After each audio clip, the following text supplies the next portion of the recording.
Hello everyone, আসসালামু আলাইকুম। আশা করি সবাই ভালো আছেন। আসতেছে ছোট পর্দার জনপ্রিয় অভিনেতা মুশফিকার ফারহান অভিনীত ঈদের নতুন একটি নাটকের আপডেট। নাটকের নাম প্রতিদান। নাটকটি কবে মুক্তি পাবে এবং কোন ইউটিউব চ্যানেলে মুক্তি পাবে সবকিছুর বিস্তারিত জানিয়ে দেব আজকের ভিডিওতে।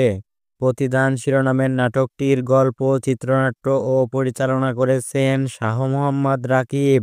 বর্তমানে নাটকটির খুব সুন্দর একটি পোস্টার রিলিজ হয়েছে এবং নাটকটি খুব সুন্দর একটি রোমান্টিক গল্পের হবে। আশা করি দর্শকদের ভালো লাগবে। প্রতিদান শিরোনামের নাটকে মুশফিকার ফারহানের সাথে জুটি হয়েছেন জনপ্রিয় অভিনেত্রী স্পর্শিয়া এবং নাটকটিতে আরও বিভিন্ন চরিত্রে অভিনয় করেছেন আজিজুল হাকিম, শিল্পী সরকার, অপু সহ আরও অনেকে। এই নাটকটি দেখবেন আসন্ন কুরবানি ঈদে জি সিরিজ বাংলা নাটক ইউটিউব চ্যানেলে। আর এই চ্যানেলের লিংক আমাদের ভিডিও ডেসক্রিপশন বক্সে পেয়ে যাবেন। তো প্রিয় দর্শক বন্ধুরা, বাংলা নাটকের নিত্য নতুন সকল আপডেট পেতে আমাদের চ্যানেলটি সাবস্ক্রাইব করুন। আর যারা সাবস্ক্রাইব করেছেন তাদেরকে অসংখ্য ধন্যবাদ।